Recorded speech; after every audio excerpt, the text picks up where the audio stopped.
SwoleBenji here. I've got some facts about Albion Online PvP you might not know about. This is for all you fame farmers out there, all you chads working towards getting big and strong to gank gatherers and liberate loot, all you full loot gamers who want to know more about PvP.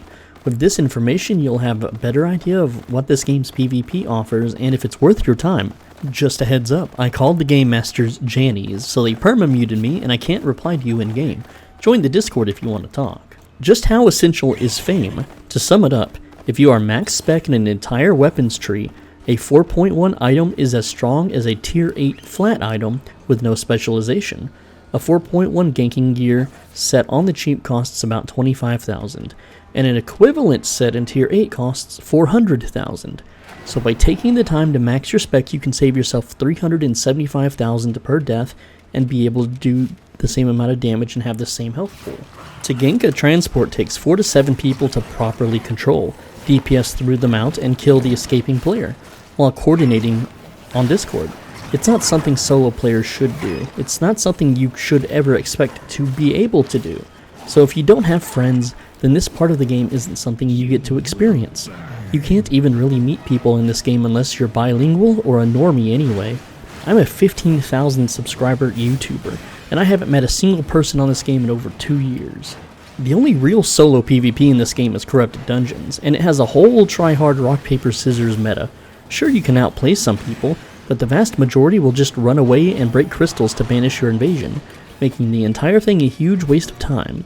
With the recent nerfs to loot and the fact that your IP is capped, aka your overall power is weakened, it makes the whole thing a slog. If you play the Slayer difficulty, there is no item power cap, but everyone will be a low-geared rat, which is a player that just PvEs and runs away, or a max-geared 8.3 credit card warrior that pays to win.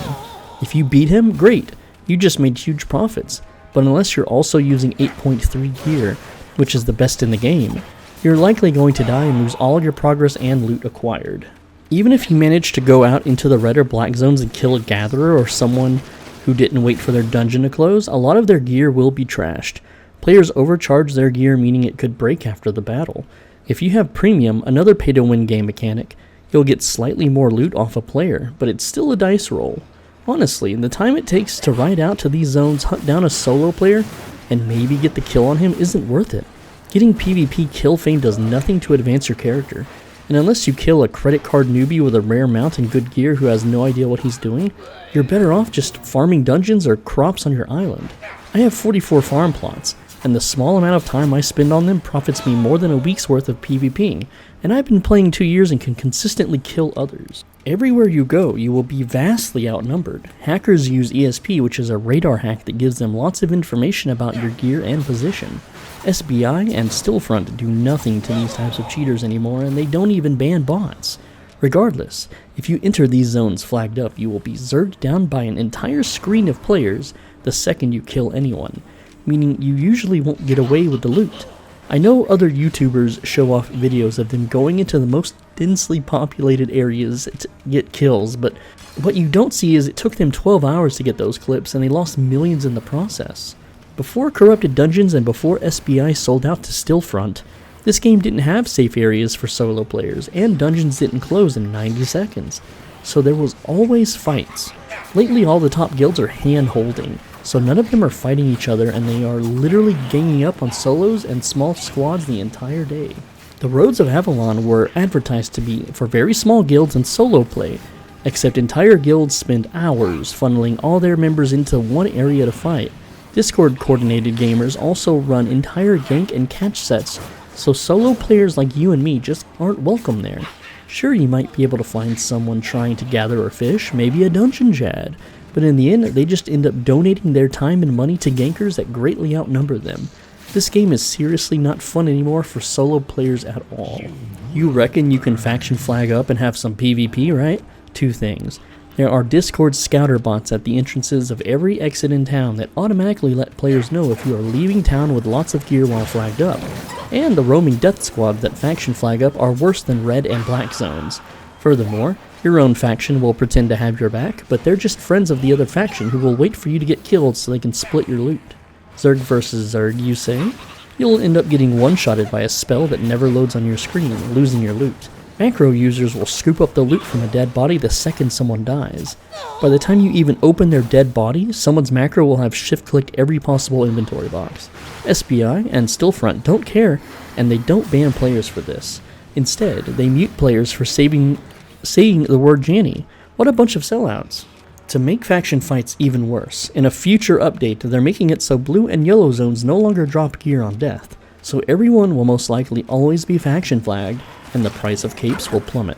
I'm sure by then Stillfront will have installed some pay-to-win features like they have on all of their other games that they own. So you know how in games like Rust or any other survival game, the main draw of the game is the full loot PvP, right? You know how you can raid a player's base and take their loot? Well, in this game, that's not a thing. Yes, there are bases called hideouts, and inside them are mini towns with crafters, houses, and treasure. Except if your guild raids and destroys a hideout, all of the loot inside gets magically transported to the player's banks in major cities. Bummer, isn't it? What this means is if you're in the black zone, guildless and solo, and you manage to kill a player, they don't have to travel for 20 minutes to have a rematch. They might respawn a few screens away at their hideout with full counter gear, and they're ready to smoke you as soon as they see you and take their gear back. Not very fair or fun, is it? So you know how in most MMORPGs, arena is the most prestige thing in the game? Well, in Albion, it's for newbies to acquire easy fame and silver early on, and it completely limits your power to tier 4.1, the earliest real set of gear you can use. Most people who queue for it don't even try to win. They just use it to test builds in a fair environment. Speaking of arenas, there is a Crystal League, but you need 19 friends to do it.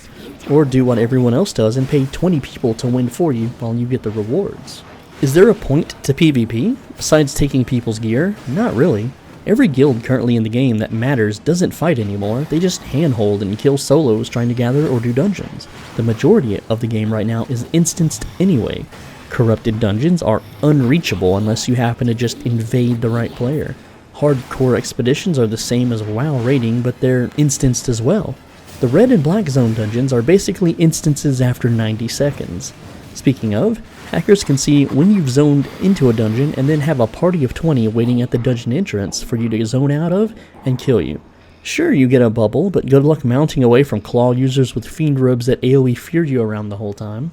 Ping is a huge thing to consider in this game. If you have bad ping, it really limits how you can play. You can't dodge attacks, spam spells, or even see players till it's too late. If you don't have under 100 ping, seriously, play something else. I don't know why the servers are in America when they're in the smaller, they're the smallest player base of the game. I honestly think Flaccid Baron is the only American to play this, and for all I know, he might be Canadian or something. The only reason I can even play it is because I use corporate super speed internet from a van in their parking lot. For those of you that currently play this, grinding out fame to do PvP, this horse is dead, and it's never going to get back to the game it once was. Abandon ship while you can. If you have friends to play this with, great. Go gank some players and split the gear 7 ways. Get bored after an hour and play a real PvP game or another MMORPG. If you haven't played this game before and found this video looking to see if this game is worth playing, it no longer is, and here's why. Before the company sold out to a Chinese shell investment corp, I know it's Swedish, but they're a Chinese shell investment corp. There was actually players out there in the world that there was no instance content. Hackers, cheaters, botters, and real money traders were all heavily punished, and quickly punished. Guilds had reasons to fight each other and not all agreed to a peace treaty, screwing over solos. You used to be able to say the most unique things in the game, in the in-game chat, and the game masters would actually banter back at you. Now if you dare call someone a pipsqueak or some other preschool insult like a janitor, they permanently mute you. I've never seen a company flip so hard once they've sold out. The game's top guilds all sell items and currency for real money, and the game developers and masters know this is happening but refuse to ban any of them. But anyone that fights these guilds, the cartel which controls the hound shops, is banned for the most minor of things. Their player numbers are vastly inflated due to a referral system that is allowed to be abused by anyone with a credit card.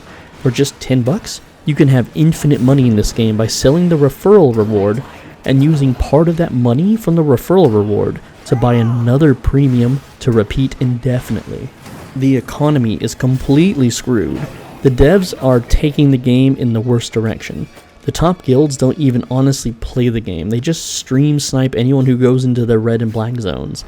Game masters that mute players, that talk about world leaders or use non-toxic insults. The PvP in this game has been unbalanced and redone so much that it isn't the same anymore. This game's entire PvP meta is about running away or having enough players to prevent someone from running away. My advice, do not waste your time. I spent 2 years on this game, and besides being one of the only truthful YouTubers for this game, I have nothing else to show for it. If you only speak English, this game is impossible to make friends on unless you're okay with bending the knee and sucking toes. Do not play this game. Do not continue to play this game unless you're a bilingual with lots of active friends.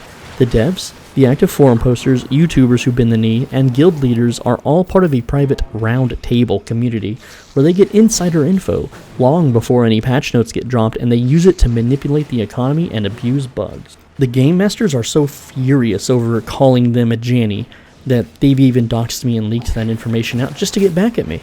Do not trust Stillfront or SBI with your account credentials. They've even had their forum accounts breached a few times over the last year, and many users got screwed over by it. This is only the tip of the iceberg. It's only going to go deeper from here, and you shouldn't stick around to see this ship sink. As soon as you can, bail for an upcoming MMORPG. Hopefully Ashes of Creation is good, or maybe Amazon might fix New World. Who knows? Sorry to rant at the end there, but I feel like it's my duty as a YouTuber to warn you that this game, and the companies behind it, are not worth trusting. If you want to chat further about this, join my Discord. Check the links in the description. If you feel like you want to support a homeless van dweller, then there's a link for donations as well, and anyone who donates gets a spot at the end of my next video, so feel free to help a chat out. As always, be a bro, stay swole, return your shopping carts, and I'll see you in the next one. Hopefully it's Rust or Tarkov related. I'm going to do a giveaway randomly in the future for all my islands, my items, my silver, and gold. However, it won't be in the video description or the title, and it won't even be in an Albion video. So if you want my stuff, you'll have to watch all my videos all the way through. Take care, lads. By the way, Kisstank, thanks for donating $10. He said, fuck hot dogs, stealing all our jobs.